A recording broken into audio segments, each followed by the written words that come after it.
Presiden Indonesia Prabowo Subianto baru-baru ini melaksanakan kunjungan diplomatik penting ke Tiongkok, di mana ia bertemu dengan Presiden Xi Jinping.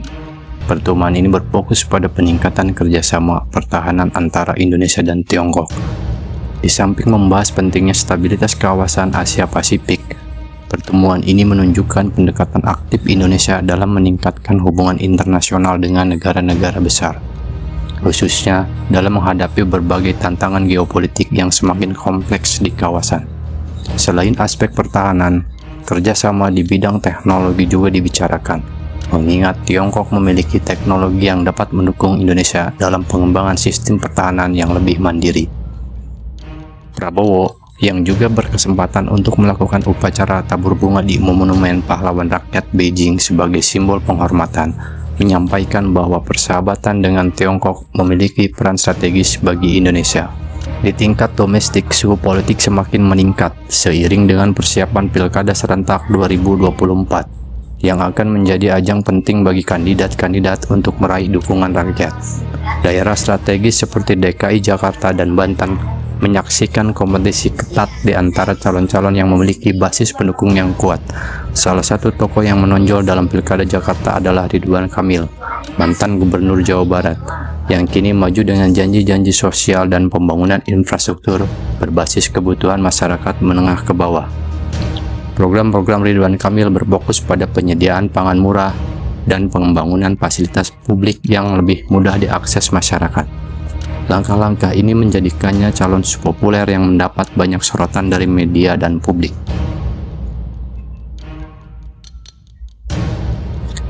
Namun di balik persaingan para calon, muncul kekhawatiran soal netralitas lembaga survei dan penyelenggara pemilu. Kementerian Koordinator Bidang Politik dan Keamanan, Kemenko Polhukam, mengingatkan pentingnya menjaga ketertiban dan transparansi dalam penyelenggaraan pilkada untuk menghindari konflik politik.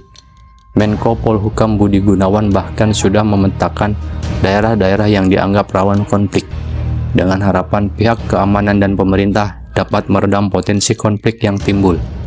Selain itu, penyebaran informasi dan berita palsu melalui media sosial menjadi tantangan tersendiri yang harus diatasi, mengingat platform digital kini menjadi sumber utama informasi bagi banyak pemilih. Di tengah situasi yang penuh dinamika politik, peringatan Hari Pahlawan pada 10 November membawa pesan penting terkait nasionalisme dan pengorbanan.